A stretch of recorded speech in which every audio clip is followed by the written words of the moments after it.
The Heisenberg uncertainty principle is one of a handful of ideas from quantum physics to expand into general pop culture. It says that you can never simultaneously know the exact position and the exact speed of an object, and shows up as a metaphor in everything from literary criticism to sports commentary. Uncertainty is often explained as a result of measurement, that the act of measuring an object's position changes its speed, or vice versa. The real origin is much deeper and more amazing. The uncertainty principle exists because everything in the universe behaves like both a particle and a wave at the same time. In quantum mechanics, the exact position and exact speed of an object have no meaning. To understand this, we need to think about what it means to behave like a particle or a wave. Particles, by definition, exist in a single place at any instant in time. We can represent this by a graph showing the probability of finding the object at a particular place, which looks like a spike, 100% at one specific position, and 0 everywhere else. Waves, on the other hand, are disturbances spread out in space, like ripples covering the surface of a pond. We can clearly identify features of the wave pattern as a whole, most importantly, its wavelength, which is the distance between two neighboring peaks, or two neighboring valleys. But we can't assign it a single position. It has a good probability of being in lots of different places. Wavelength is essential for quantum physics because an object's wavelength is related to its momentum, mass times velocity. A fast-moving object has lots of momentum, which corresponds to a very short wavelength. A heavy object has lots of momentum even if it's not moving very fast, which again means a very short wavelength. This is why we don't notice the wave nature of everyday objects. If you toss a baseball up in the air, its wavelength is a billionth of a trillionth of a trillionth of a meter, far too tiny to ever detect. Small things, like atoms or electrons, though, can have wavelengths big enough to measure in physics experiments.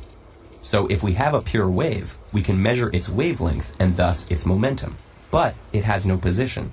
We can know a particle's position very well, but it doesn't have a wavelength, so we don't know its momentum. To get a particle with both position and momentum, we need to mix the two pictures to make a graph that has waves, but only in a small area. How can we do this? By combining waves with different wavelengths, which means giving our quantum object some possibility of having different momenta. When we add two waves, we find that there are places where the peaks line up, making a bigger wave, and other places where the peaks of one fill in the valleys of the other. The result has regions where we see waves separated by regions of nothing at all.